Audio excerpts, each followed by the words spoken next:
everyone. We're back. Welcome to Chew on Something, where we chew on something for the taste buds and the mind. So I think we should start the second episode off with a huge gratitude. Thank you for everyone's compassion and kindness and all the beautiful messages that we received. Warmed our hearts so much. I didn't expect that outpouring of response, but we're so appreciative of it. And I think a lot of times when you're sharing very it's very sensitive parts of your past, you'll never know how people will respond. But I think for us, the growing moment is not really caring about those outside factors and really just wanting to release our truth. And the response was so incredible. We just can't thank you enough. I said it was overwhelming in the best possible way. Yeah. You know? So I want to do a special thanks for those who shared their own stories as well, because I know that's not the easiest thing to do, especially with someone that you don't know. So I appreciate those who did feel safe enough to share some of their stories with us. And also trusting our space. Right. To share those stories, because you always want to have a safe space here with the Quan sisters. Always. You know we will have your back. Yes. Ain't nobody going to leave a negative comment to one of our family. Yes, we're block, delete. We always protect you. We always say we don't call you our followers. We call you our virtual family. Yes. Because your support means so much to us. So we protect our family. So you don't have to worry about anyone saying anything about anything. They do, they out of here. Out of here. Block, delete. Block, delete. Look, we don't care about the numbers. Block, delete. Yeah. Real quick. Do that on social media and in real life. You know? Block, delete out of my life. Just not for social media, for real life too, you know? So I guess maybe we should start off with some questions from the viewers. Yeah. We want to thank Go Green 150 and MJ Garner 123 that left these questions. So we'll start off with Go Green 150. And she said, when and how did your mom find out? And what was it like helping her through that process?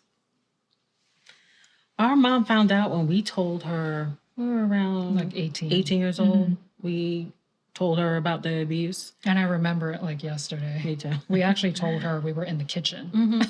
Yes. Yeah.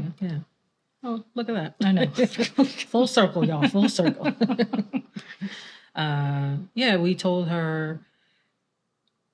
And how did she take it? She was really upset. She was. I remember the first thing she said to us. Do you remember the first thing she said to us? No. She said, why? Oh, sorry. She said, why didn't you tell me? Yeah, but I remember there was silence right after we told her. Like, I think because she was just processing so much. But her first question, she said, why didn't you tell me? I would have taken you away from him so fast. I don't think she was accusing us. She wasn't accusing us. I was like, why didn't you tell me? I think, she asked it in the realm of, why didn't you tell me? Because she felt guilt over something that wasn't her fault. But I think that question arises from feeling guilty, like, oh, I could have done something. I could have done something to get you out of that predicament or that situation. But I also think, too, that I do remember when we told her, I do remember the feeling of that she believed us. You know what I'm saying? Oh, yes. It was like an overwhelming, like, engulfed in, like, love. Right. There was no time that I felt that she thought we were at fault in any way. Or, like, incredulous. Yes. None of that. Yeah. It's the compassion, loving, and kindness, and just immediately concern. It was immediate concern. Yeah, and as TK said, it definitely came from a place where she was like, if she knew, she would have took us out with no questions asked. She just would have immediately removed us from that entire situation. And Go Green 150. I asked her question to our mom yesterday, and she said that, so I'll give you her direct response. She said that she felt guilty. She said she really racked her brain to see if there were any signs that she missed. And I immediately told her there weren't any signs that you could have seen that would be indicative of the heinous things that, our father was doing to us.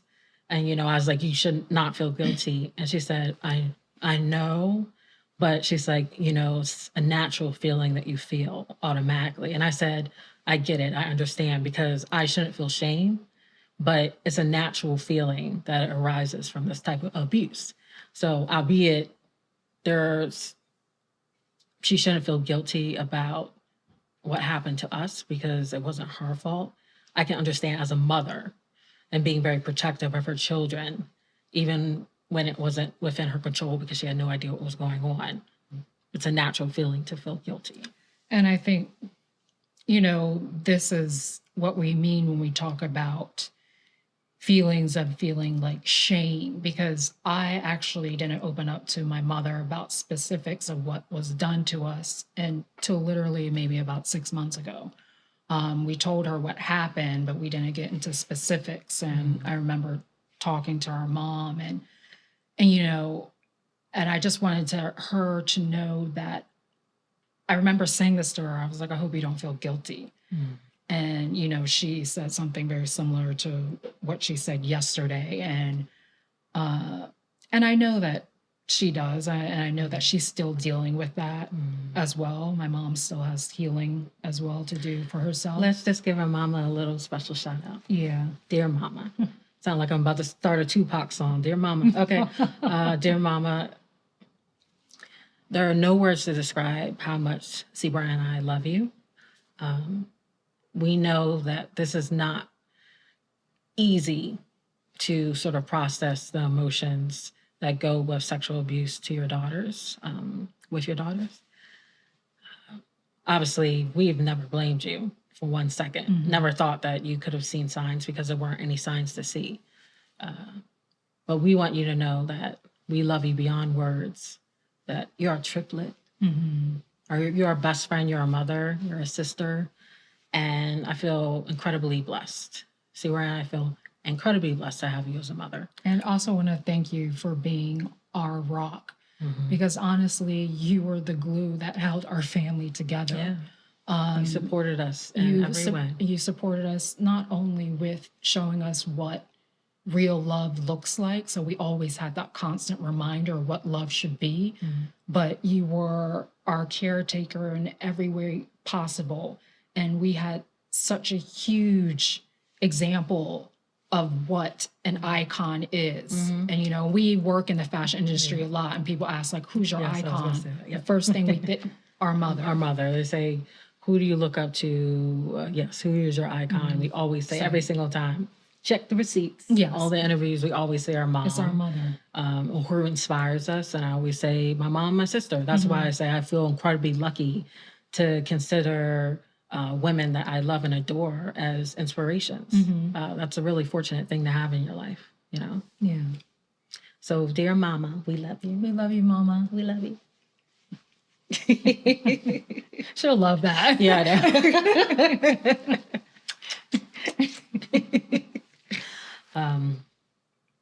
know. So that was the one question. And the other question we have is from MJ Garner 123. She said, how did we begin the healing process? What occurred that signaled this? Was it a life priority? And I know, Super, you delve deep. Delve deep. Go, girl. Go swimming. Go swimming. I'll stay on the side of the pool and dip my toe. You just dive on in, okay? I think, because I thought about that, because this was actually something that I was going to discuss before this question arose. So it's like amazing question to MJ ask. Garner, you reading minds over here. Yes, it's a very good question, very insightful question to ask. It's not like you wake up one day and there's a sign that says Sabrina. TK. Don't you wish though?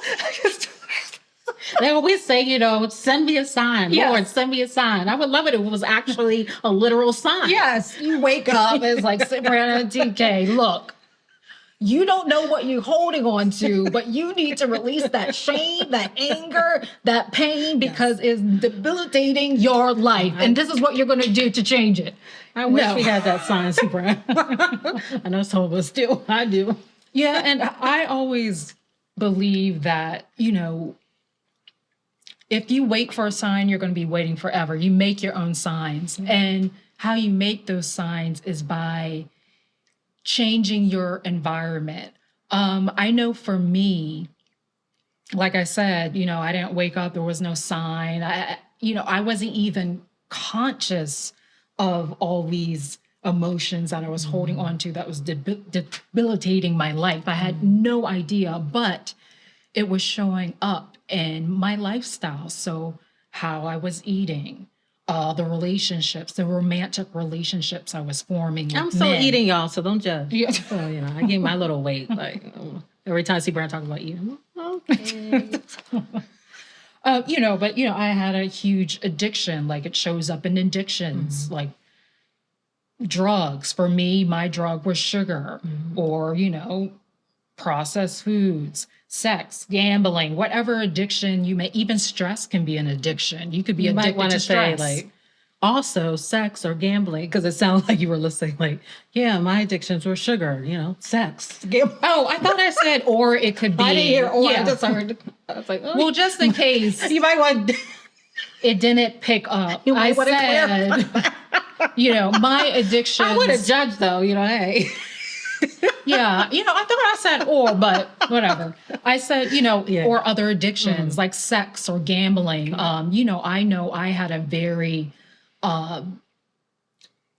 misconstrued relationship around love in a romantic way with romantic partnerships I was taking in. I was in a domestic abusive relationship for 5 years, a very abusive relationship. And this was all from unhealed trauma, not seeing my worth. And which is also interesting too, another thing that we could delve in later about the relationships we invested in, because I think it's interesting that we had a similar journey of trauma, but there were certain things that we didn't tolerate in a relationship and certain things we did. Yes. And they were different for us. Yes, they were different for us. And I think for me, the most monumental change came is when I found out I was pre-diabetic. So I was losing eyesight, and one of my eyes, I would go completely blind. It was sporadic, but it would happen every day. Just couldn't see out of one of my eyes, completely blank. I had high blood pressure. I was going numb in one of my foot. These are all pre-diabetic symptoms. I was lethargic all the time. And when I was diagnosed, I started changing the way that I ate. So cutting down on the sugar. Not because I wanted to, but because of health reasons. Yeah, you're right. That sugar is a drug. It is a drug. And starting to implement exercise, because our mom actually was a great example. She was working out with Jane Fonda. I remember watching her doing her Jane Fonda workout tapes when we were younger. I mean, because TK and I were like into sports and stuff when we were younger. So we were always into some kind of physical activity. But our mom, like I remember having so many memories of my mom like working out after working. Yeah, she was very active. Yeah, she was very active. She was amazing, but she is amazing. But I think when I started to make these changes, it was kind of like a domino effect, because then I felt better, like physically. And also too, your physical state affects your mental state. So like the food that you eat can even change how your mood is. Like certain foods cause depression and anxiety. Like it's just the truth. And you think that eating certain foods will sort of garner these immediate emotions of happiness and joy. And they do, but it's very short, you know. Right. I know that for me, because I had gained weight during the pandemic and the last few years, is because I found instant gratification in food. Like, you know, and usually it's, for me, it was in the healthy food. I didn't have so much addiction to sugar, but I had addiction to like processed. Yeah, you know, pizza and all that. I mean, pizza, you know, that'll get you in trouble. Yeah. All that bread. I still enjoy pizza. I mean, I love some pizza. In moderation. Yeah, moderation. Yeah. But you know, not sitting there eating whole pizza. That's the opposite of moderation. Okay. So, but, you know, having this instant gratification of eating certain foods, but knowing they're not good for you. So wanting to feel good, but when that high dies down of eating it and then being depressed because you ate it. Right. And you know it's unhealthy.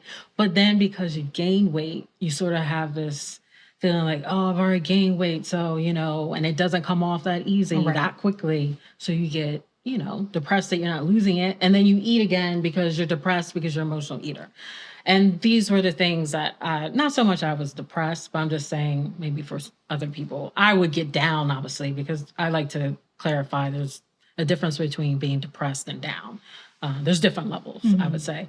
But, you know, for me, I tried to not kick myself too much. I know in the last episode I mentioned that I would love this vessel no matter the size, but I agree with you. I went on a whole different tangent, but I agree with you about, you know, having this relationship with food that's healthy. Because it really does benefit your body. It does. Yeah. And when I started cleaning up my diet and then working out, you know, I was feeling good. I was feeling strong. And then I was also working at this job as well while I was in this like domestically abusive relationship. And also I had high blood pressure because I was extremely stressed. I was getting into physical fights with my partner every day. And, so that also increases your blood pressure because I remember ex-partner. Yes, my ex-partner at the time. So my doctor was like, "Are you under any stress?" And I was like, and I was like, "Oh no, nothing I could think of." But I automatically knew what it was. But you know, and then I started feeling healthier. I was getting stronger, and then I found myself getting agitated over things that weren't conducive to my lifestyle of healing. So anything that wasn't going to help me along this journey of being a better person, and I didn't know what it was, but I knew I was always agitated over certain things. And I was getting agitated over my ex-partner. I was getting agitated at work at a place that I didn't want to be at. I was getting... Well, never me, y'all, because I'm the bestie. Well, I mean, you have been conducive to my journey of healing since the womb, so I could never be agitated at you. I mean, sometimes we get agitated a little bit at each other. We are sisters. Yeah, you get annoyed. But we make up like in 2 seconds. It's real funny the way we argue. Oh my gosh. People will be like, was that really an argument? If you're looking for some high drama, do not look at it towards us when we're in an argument. We only gonna give you fun drama. Yeah. You know? But I found myself getting agitated over things that were conducive. So I find that the more your environment is conducive to your journey of healing, because you're always going to have these sources of inspiration around you. I remember I was work and I would see people that would inspire me, and they were like working out, or they were eating very healthy, or, you know, so you have these constant sources of inspiration. So that in turn, you know, inspires you instead of being with someone that has their own unhealed trauma. So you guys are just connected and attracted to each other's unhealed trauma instead of moving through it so you can heal. Yeah, you know, I think that my journey and realizing, or if there was a signal for me that signified that I should start this healing journey, no, I can honestly say I don't think there was this big aha moment for me. I just knew that there was a certain point that I just got exhausted by being so angry. I know I held a lot of anger for my father, and I didn't like the way that I was feeling emotionally.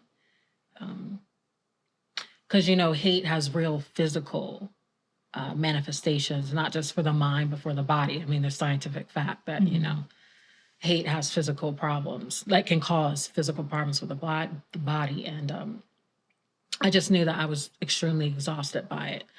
I think that, for me, I started to really think about forgiving our father, and we're going to head into a break soon, but we're going to jump into how we began the journey of forgiving our father and what that entailed, because I know for me, I didn't think that I would ever forgive our father. Mm-hmm. I was like, not a chance in hell, but I did. And I knew that I needed to do it for myself, not for him. I mean, because honestly, that's what forgiveness is. It has to start with yourself. It shouldn't start with anyone else. Yeah. So speaking of ourselves, what we eating today, Soprano? What magic are you cooking for us? So today on the menu. Okay, let's break into this break so we can eat. Talking about eating healthy. It's gonna be chickpea sandwiches. Okay. Doesn't sound exciting to me, but I know it's going to taste delicious. I know it's going to taste delicious. Before we jump in, I say, sometimes people are like, oh, we're going to make this. And I'm like, okay. But I know it's going to taste great. I don't care what it looks like. I don't care what it is. It could be raisins, Maybe not raisins. All right, see you soon. We're back. I'm all about taking a break for food, y'all. Yes. So what we got here, Soprano? A plethora of ingredients. Yes, we're all about supporting the mind and body with healthy food because we are huge foodies. So you have to find a compromise because we love to eat a lot. So, it's indicative of my double chin. Like I said, she's a colonizer. We trying to get this colonizer out of here. Taking over territory in this body without my permission. I don't think so. But we both eat a lot, but different foods. So kind of shows you, what happens with your different habits. Before or after. That's what she's trying to say, y'all. Don't do me dirty like that, Soprano. I'm just saying that habits before or after. Okay, I get it. I just think that we both eat a lot of food. So for me, it was about finding compromise.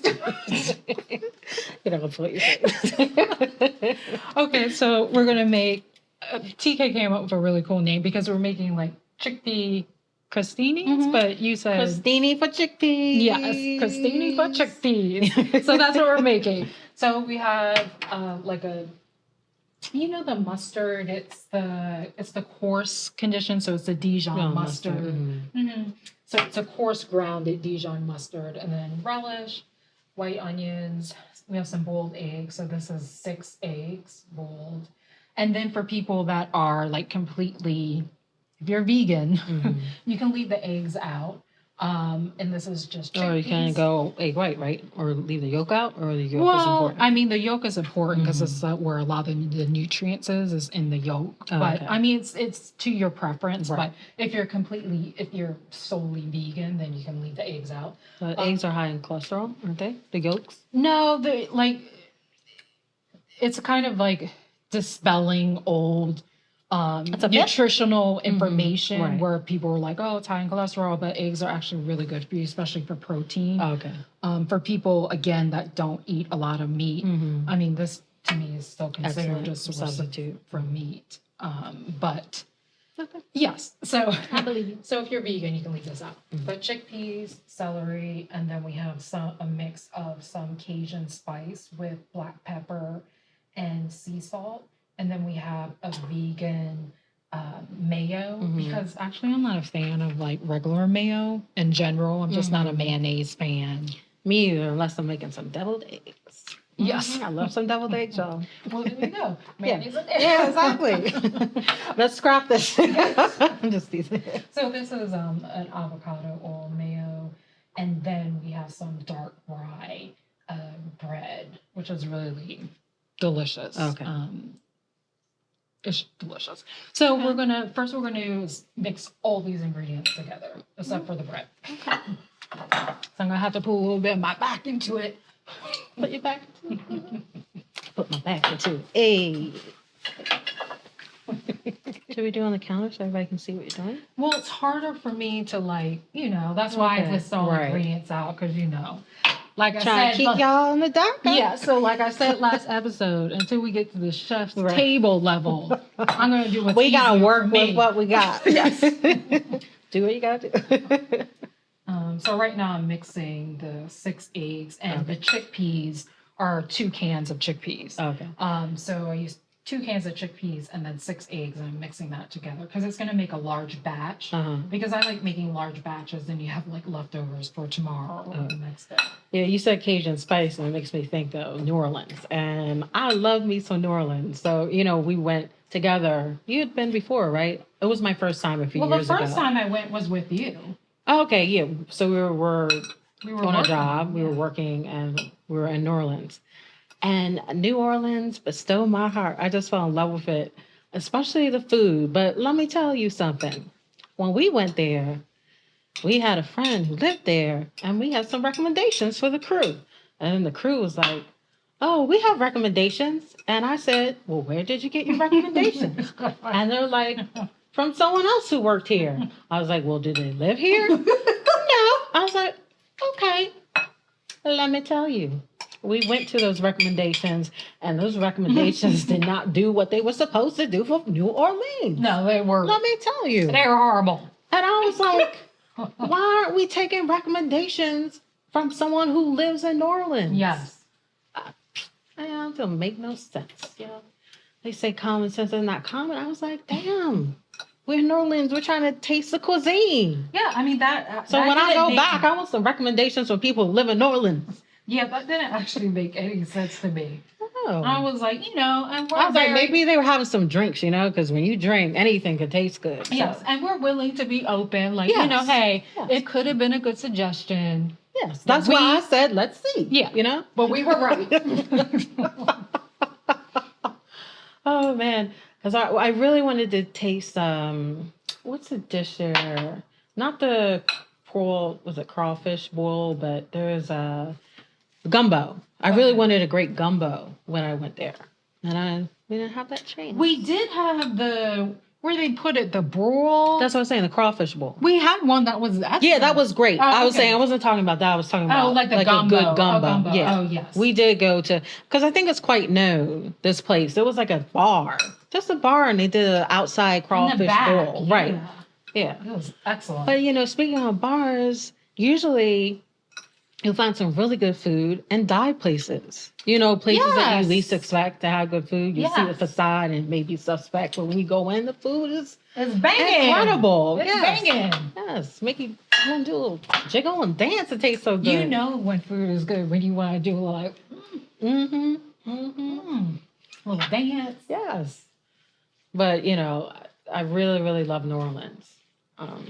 And this is another reason why we wanted to do these food breaks with you all, because we're from Maryland, and we're all about our seafood, especially known for some good crab cakes. I always say that if someone says they have some Maryland crab cakes, I look at them and I say to the server, I say, well, I'm from Maryland, so how much crab is in the crab cake? Because some of these places, how much filler did you put in? They be patting it with filler. So it's at least got to be 90-something% crab for it to be a real crab cake. If you want someone to judge the quality of your crab cake, get someone from Baltimore to do it. Yes, get someone from Baltimore. You go to these places, they say Maryland crab cake. Yeah. Don't believe it. I tell you, don't believe it. In all my years, there's been very few places I had Maryland crab cake that wasn't in Maryland, and the crab cake was excellent. And just to interrupt, I'm going on a spiel. Serious. So just for the mayo, I just want everyone to say it's up to your preference, actually, because we like if you're doing a tuna fish salad, a chickpea salad, whatever the salad may be, and you're using some kind of mayo base, this is a vegan mayo. We like ours not too saturated with the mayo. Right. I still like to taste the other ingredients. Inundate it with mayo. Yeah, I like to taste the other ingredients. You want to compliment. You want to lightly brush it over. Yeah, so I don't like to really saturate it. Right. Yeah, I don't like that either. Actually, let me get another spoon. Yeah. I don't really like to saturate with mayo, but let me get another spoon. So I'll use But I think I would say I'll use 2 tablespoons of mayo, okay. just to get rid of it. But I do have to say that I've really been quite impressed by some of these vegan options like avocado mayo and what we were talking about last time about all the milk, like oat and cashew, Yes. and how you can make these ingredients, vegan ingredients from something that you're used to eating, like mayo, for instance, and have a vegan option. I think that's fantastic, especially when it tastes good, you know, because some of these healthy options be saying vegan, but that don't always equate to good eating. You know what I'm saying? Vegan, good eating. That should be somebody's slogan. Don't take it. Trademark that. Vegan eating. But, you know, that's why I'm saying, so I'm always really quite impressed by the options that you choose, you know, and that you make. See, I be cooking over here. I got the easy part. And then also, too, just want to let everyone know, you can find our Instagram channel at Chew on Something Official, where we'll also place the exact amount of ingredients. So that way you can get an idea of like exactly how much of the ingredients I'm using to make this dish. Right. And then you can like cater it to your own preference. So. Okay, sounds good. And I'm also going to throw a little bit of sprouts on top because sprouts are very good for your microphone. For your what? For your gut. It's good for your gut. I thought you said good for the microphone. I was like, okay, you learn something new every day. Brussels sprouts good for the microphone. I was like, oh, the microphone gonna eat too. Okay. I love Brussels sprouts. Especially in tuna fish sandwiches. He made this for our mom, and mom's like, I was like, because I hadn't tried it, and she goes, "Are you gonna try Seabrand's chickpea concoction?" I was like, "Yes." And I was like, "How is it?" And she said, "Oh, it's really good. Tastes like tuna fish." That's the great thing about it. Yeah. It tastes like That's meat. wonderful. Like I said again, you can leave the eggs out and it will taste very similar. Okay. You don't have to. Oh, that's divine. It's not finished. Oh, no, I was just moving over. You know, I don't eat until you're ready to eat. That's how we grow up. Like, I sit down at a table and everybody's food's at the table, or everyone hasn't sat down. I don't eat. I wait till everyone. Same way. I wait till everyone goes to the table before I start to eat. I mean, even though I do want to eat now because I'm hungry. But, you know, anybody still say grace before they eat? We usually do it for family. Yeah, a lot of family get together. It's nice to say appreciation for the food that you make. I appreciate this food. I appreciate you, Brian, making this food. Thank you, sis. I appreciate you being here so we can eat it together. All right, so then I'm gonna put like a little bit of sprouts on top. It does not look how I envisioned it would look. It looks better than I thought it would. It'll taste even better. Look at that. All about the presentation. Always the artist. Always the artist. So then you also have like a batch left over for tomorrow. So voila. Okay. Can we eat? Yes. But then I was also thinking like, oh, I could take a photo of the after. So eat one and then look, I'm already talking about like, oh, I need to take photos for the social of the after. And TK's like, okay. Well, I can always cut it.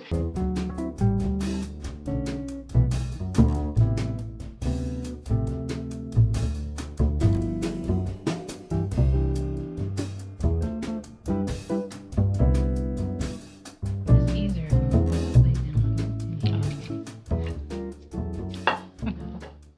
Trying to look at least a little bit presentable eating on camera.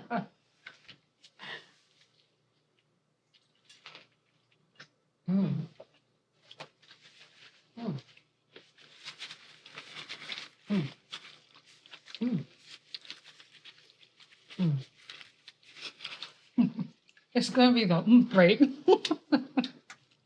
Start calling you. Put your foot in the sleep round. But as I like to always say, not actually. That's a calm mind. Yeah, so it's that simple. This is delicious. You can make a large batch and eat it throughout the week for lunch or and fairly snack quick too. Yeah, it's very quick to make. If you prep the eggs in advance. Yeah, I mean the eggs only take about like 15 minutes to boil, but yeah, if you do without the eggs, it's even quicker. Yeah, it's a little healthy lunch, or if you want a little snack in between meals. And just FYI for the perfect egg boil, I found that when you boil water, and then when it boils, you put the eggs in, and then you take it off the stovetop and let it sit for 20 minutes. Oh, really? It works great. Oh. Yeah, I do put my eggs in the water before it actually boils. But Yeah, that's actually a good tip. Delicious. and that's it. So Can I take this back to the break? I was like, let's get back to it. DK's like, well, actually, I'm going to finish this. Okay. We'll see you soon. After I finish eating this. Okay, we're back. See, Brianna, you did your thing with those chickpea sandwiches. TK never thought chickpea sandwich could taste so good. My sister, she can get down in the kitchen. Thank you, sis. We gotta start calling this show See Brianna's Kitchen. I'll just be the sous chef. I just eat and provide whatever you need, you know? Support, love, you know?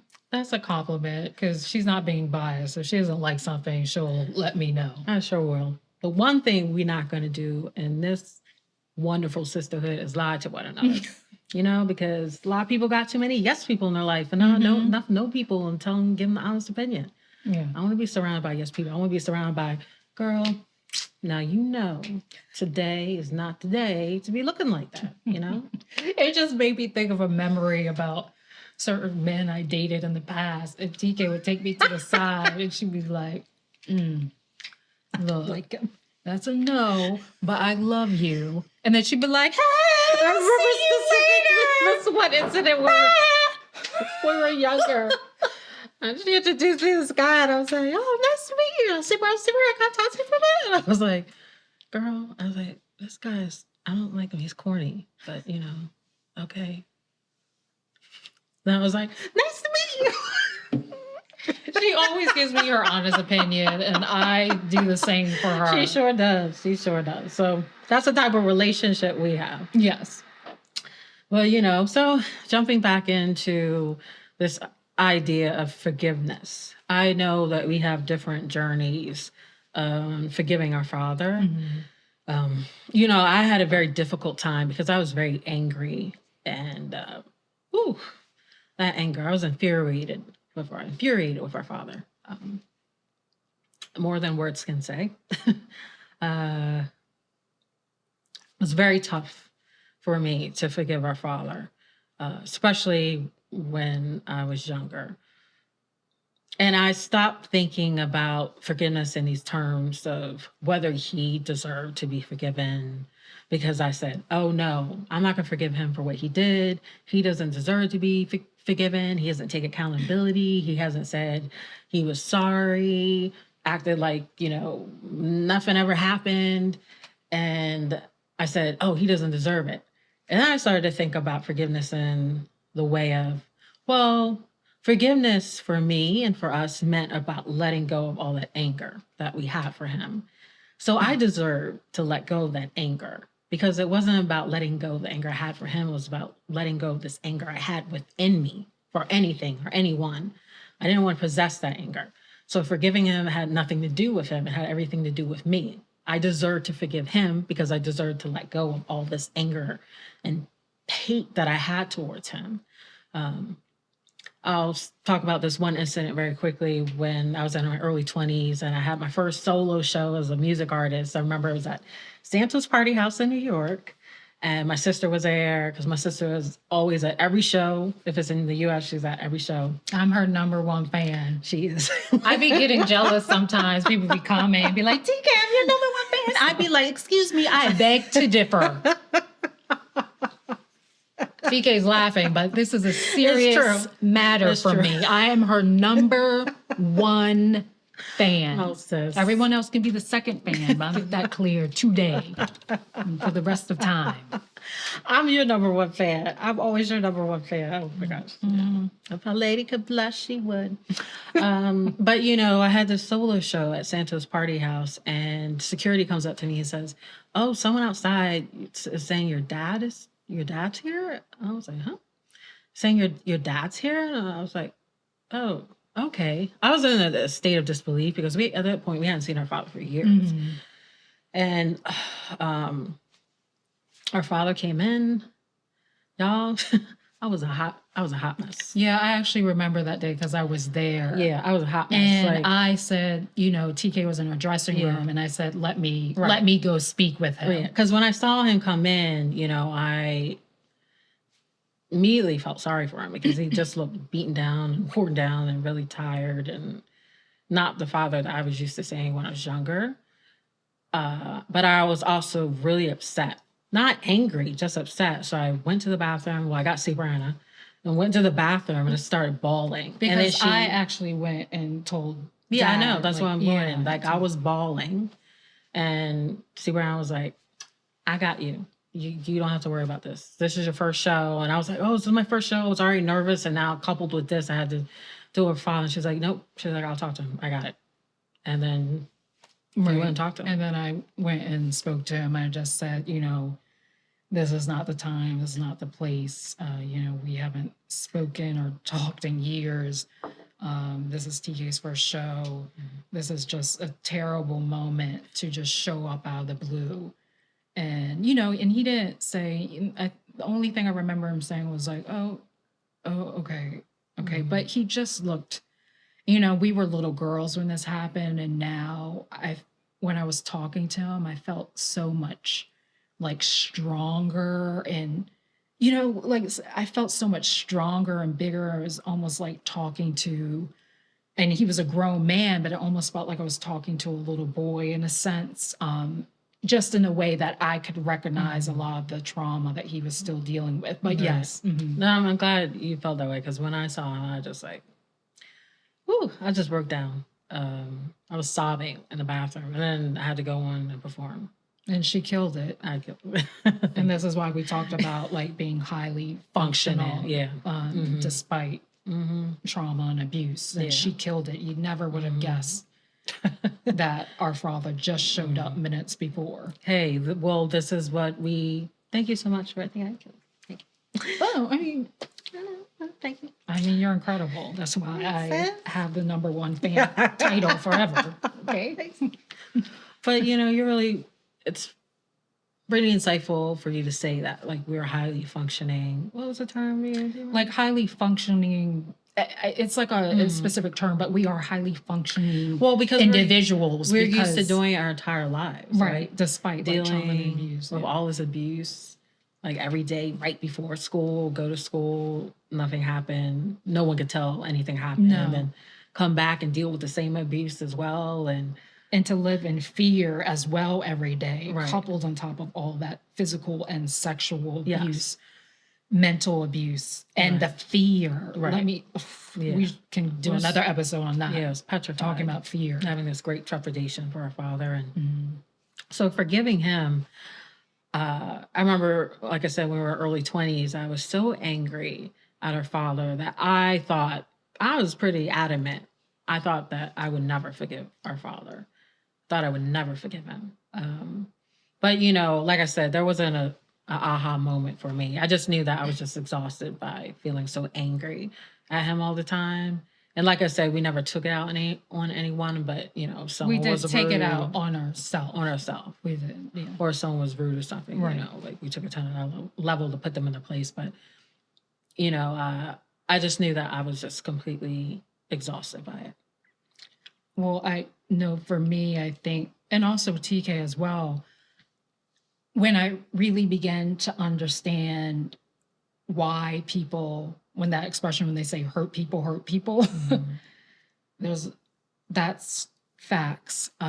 Because when you understand about a person's past, that made me feel more compassionate to our father, because I thought, despite all that pain and trauma he went through, look at the man that he became, because he did survive all those things that had happened to him in his past. And he was able to help raise 2 women that would break that generational cycle of abuse. Right. And we always said this about our father, that I say I highly suspect that he might have been sexually abused. I'm not going to say I know it, because I don't. But I know that he had a very traumatic childhood growing up. Mhm. And obviously that doesn't excuse any No, of the heinous things that does he not. did. Because a lot of people go through very abusive and traumatic, like for us. Right. And if we were to have children. Right. And don't continue that cycle of abuse. But, you know, reflecting on his childhood and what he went through, I think we would talk about this a lot amongst ourselves. Our father would always say, oh, if I didn't have this childhood, or if I had this mom or dad, I could have been so-and-so, I could have been a politician or president, you know, blah, blah, blah. But at the same time, telling us that we could do anything we wanted, regardless of our circumstances. And when he said that, we said this, our father was incredibly talented. Right. He had all these innate gifts. But, you know, sorry to interrupt you, but that was like such a great like point to bring up, because he did always talk about if he had this, had that, had these kind of parents. But I was always confused because of like, you have a family now that adores you.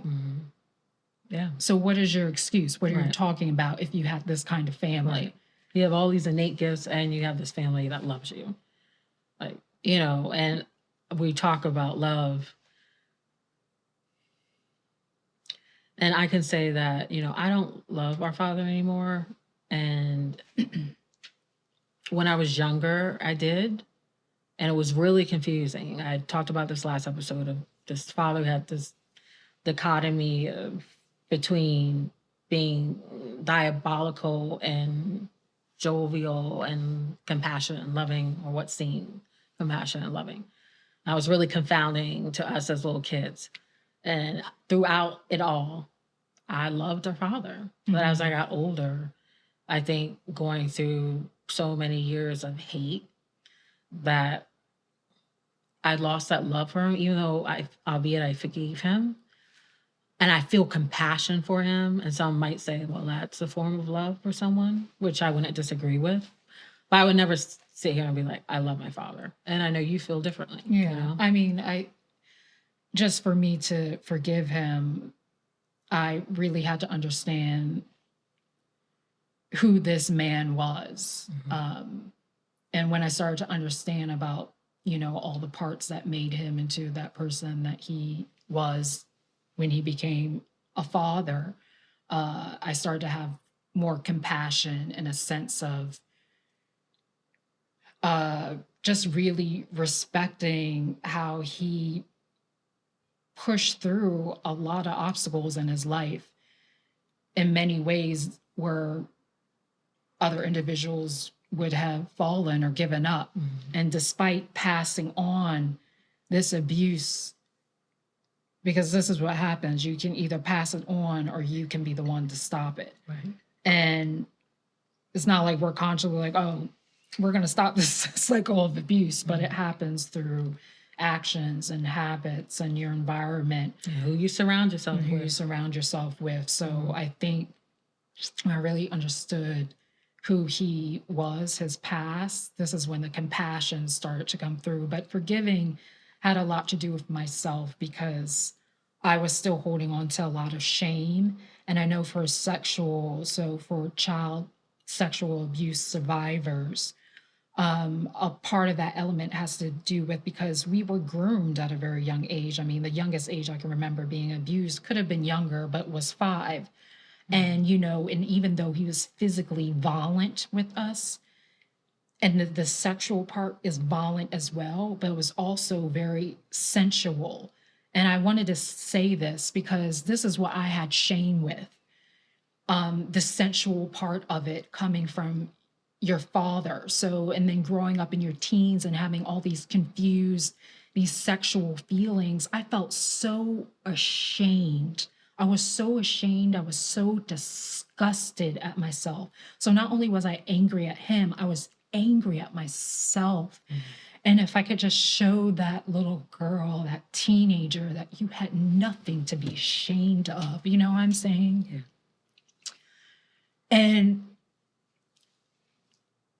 And I realized there was nothing left in me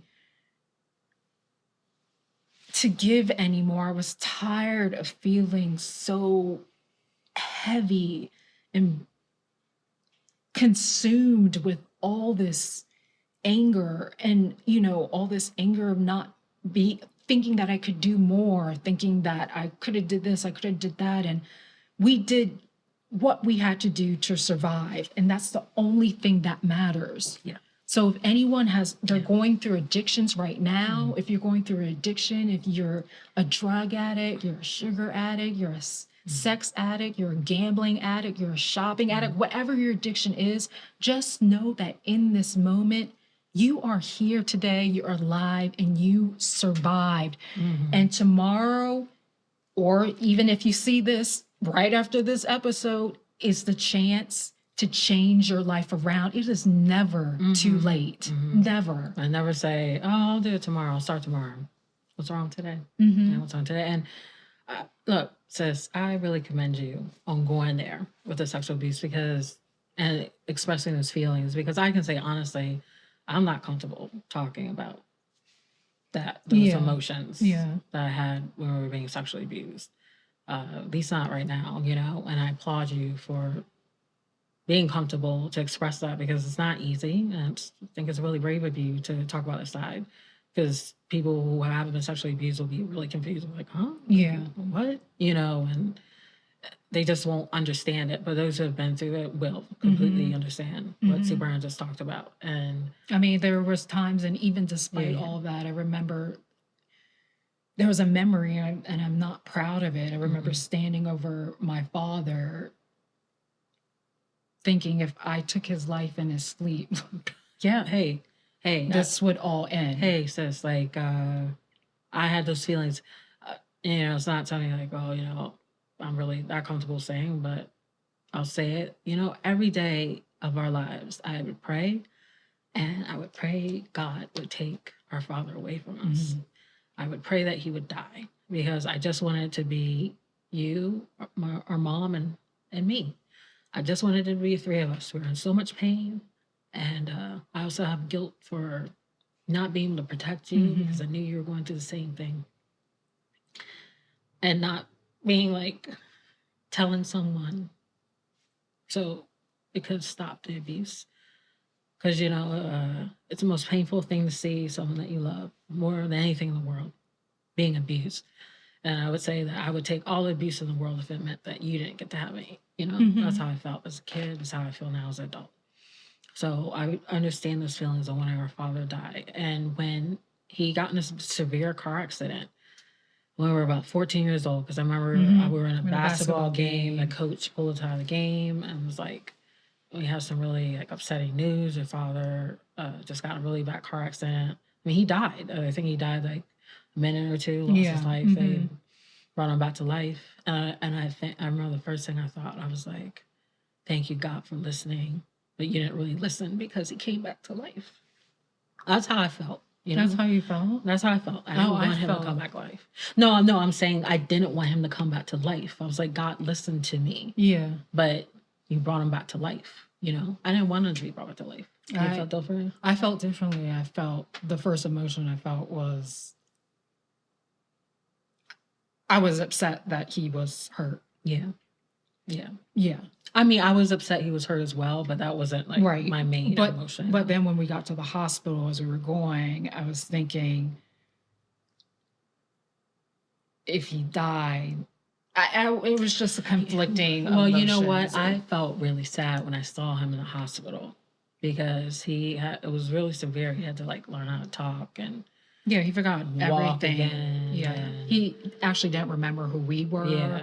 Who our mom and was. I actually thought that this was a sign, because I was like, oh my God, well, maybe God really is listening to us, because if he forgot how to do all these things, maybe he forgot to be this diabolical person that fucking tries to rape his children and sexually abuse them. Yes, that's what I thought. I thought it was like a completely new beginning when we got to the hospital and found out his condition. It was like, yeah. So when he was out of the house for months, because he had to rehab and all that, I'm not ashamed to say that was the happiest time of our childhood, because it was just the three of us. I remember talking to our mom about this recently, and she said she remembered that, and she remembered how it felt like a relief when it was just the three of us. And that's what it felt like. It was the happiest time of our childhood, when it was just the three of us. And then when he was recovered, he tried it again. But at that point, we were like, we were old enough to say, like, I mean, we've always been saying no our whole life, but he tried. Yeah. He tried. Yeah.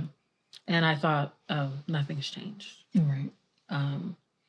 And with that said, too, with our father, he does have a lot of mental issues. Like, the close tail end before I think our maybe mom. like that would be like really good to go for like a separate episode because I think we're running out of time. Yeah, we're running out of time, but also too. I'm about to dive in. I mean, you dove in early. I was like, okay, girl, let's go all the way down. I feel like that's a really important part of our past that I really want to go deep into because mental health. Health, and we did have to, like, kids were talking about. We were in high school and kids were like, oh, I had such a bad day. And I was like, okay, but we just came from seeing our dad in a psychiatric ward. Like, I mean, yeah, it wasn't easy, but I always said that, I always used to think we didn't get the dad we wanted, but we did get the dad we needed. Because without him, honestly, I know we wouldn't be the women we are today. If he wasn't in our life. We thought of the song. You might not just get what you want. If you try sometimes, you might get what you need. See what I said? See how her musical mind works? If she hears a musical sound and anything that you say, she will turn it into a song. That's impressive. Just a little joy. You just spread a little joy. Yeah, but that's right. That's a good one to delve into. For future episodes, yeah. I think the next one we're going to go a little lighter because I'm going to make a cocktail. Yes, the next one. Yes. Can't be talking about these serious things and drinking. That's probably the worst thing you can do. Like, oh, give me that shot of whiskey. Because I also would like to go into more of my, like, how I specifically started to, like, really kind of move forward in my healing journey because mine also involved sound meditation. So I want to... Warning y'all, if you're going to try sound meditation for the first time, don't do it while you're tired because I fell asleep the first time, They playing soundscape music. It's really peaceful. I was tired. I fell asleep. Yeah, it takes a lot, like, mental focus. And it takes discipline. Like, it takes anything you want to become good at takes practice. But, I mean, I did it the first time. I didn't fall asleep. But you're right. I wasn't tired, so... Sorry, that's our alarm. That's our alarm. I gotta turn it off. We're trying to keep these episodes real strict with the time, But I think, like, to maybe like take us out of this episode, TK had like a really great quote you wanted to read. I did. And I have my open letter. Oh yes, that's right. You did. Yeah. Okay, because you talked about like forgiveness for yourself. So Sidney Poitier had this great quote that said, I've learned that I must find positive outlets for anger or it will destroy me. There is a certain anger. It reaches such intensity that to express it fully would require homicidal rage, self-destructive, destroy the world rage. And its flame burns because the world is so unjust. I have to try to find a way to channel that anger to the positive. And the highest positive is forgiveness. Wow. Yeah. Wow. Yeah. We love Sidney Poitier. Yeah, I don't think that needs any elucidation. I know. Go on, sis. I just actually wanted to take us out. I had wrote an open letter to our father a couple of years ago. I reshared it this past Father's Day as well. And like we said, I don't want to see my father ever again. I actually said I would be open to having a discussion with him, a one-time discussion over the phone, anonymous number. But but for me, I felt this was something that I felt very comfortable in sharing with them. So if he ever sees it or hears it, I wanted him to know the two women that he helped raise. And so this was my open letter that I wrote to our father.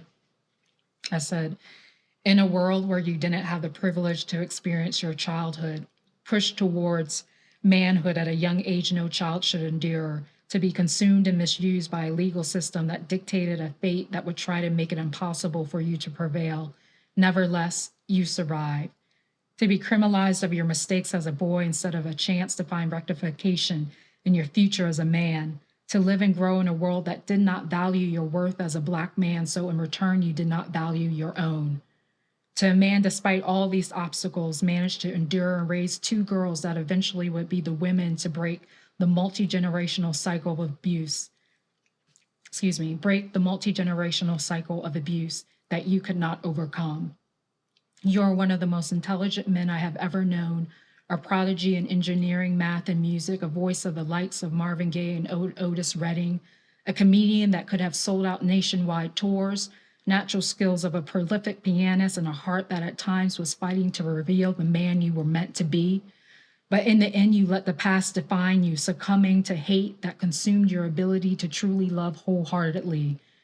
You taught me to see the joy in reading and that education was worth more than gold.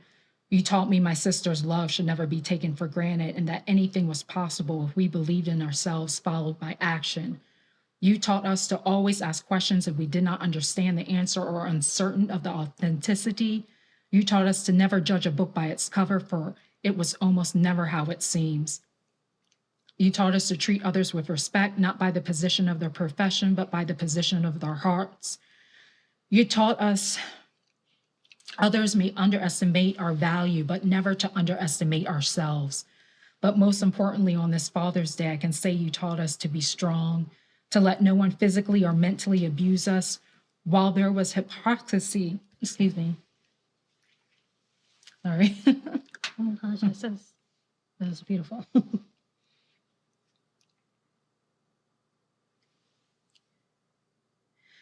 While there was hypocrisy in your teachings, you unconsciously were building the strength in us to eventually let go of the one man who would abuse and hurt us the most, you. Therefore, for our Black and bruised bodies, you strategically covered up so carefully, never striking us in the face to disguise the abuse you inflicted. I forgive you. For each act that violated what a father and daughter relationship should be, I forgive you. For perpetuating your self-hate onto us, I forgive you. For not being able to truly love others because you did not love yourself, I forgive you. For each unkind word, each unkind gesture, each unkind touch, I forgive you. For filling my life with so much terror and darkness that the only way I thought I could escape was to take my own life in this, I forgive you. Though you hurt us, though you lost our trust, though I never wish to see or speak to you again, for these are the consequences of your actions, I hope you know without you, I would not be the woman I am today, and for that, I will be forever grateful. Oh, sis. Oh, sis. That was beautiful. Okay. Wow. That was beautiful. Well, I felt like I should have wrote something. Oh my God. TK's a writer. She's obviously she got it too. See, Brown was so beautiful. We gotta have some sort of crying limit. You know? It's like you cried twice during this episode, so you've reached your crying limit. But you know, it's what we talked about, like not being afraid to express those emotions. Right. And I can't tell you how beautiful that is, you know, and you know, I guess we can end this off by saying that I'm really proud of the way you've grown in your journey of healing. I still got some healing to do. You know, my open letter would be, I forgive you. I won't see you again. You know, that's my open letter. But that's you know, completely fine. Right now, I'm just teasing. But you know, in all seriousness, that was really incredibly, breathtakingly beautiful. And you know, all the words that you said are words that I've felt. But I also think that you're on a different level of forgiveness than I am as well. I'm kind of like, I forgive you, but yeah, I don't want to see your ass again, you know? And I feel like you're on this really loving place of forgiveness. Like, I forgive you. But I mean, I don't want to see him either. Right. So. All right, so we in agreement. We agree on that. But you're where, like, the journey that you're on, even though we have our separate places of healing, we're onto it together and we can help each other. Yes. That's how we've always been. That's how we do. Yeah. That's how we do in the family. That's how we do in the 410. Is that the B more? Yeah, B more 410. 410. I got codes, only one code. I got codes in 410 area code. Look, I'm not the lyricist. TK is. But yeah, that was really beautiful. Thank you, Sam.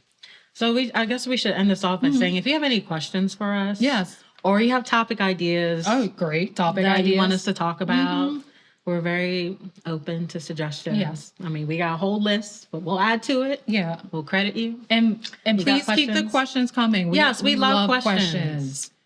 Well, But not all depending questions. on Please what. just don't make them all about our hair, Yeah. please. We love a plethora of different things. Yes. Please.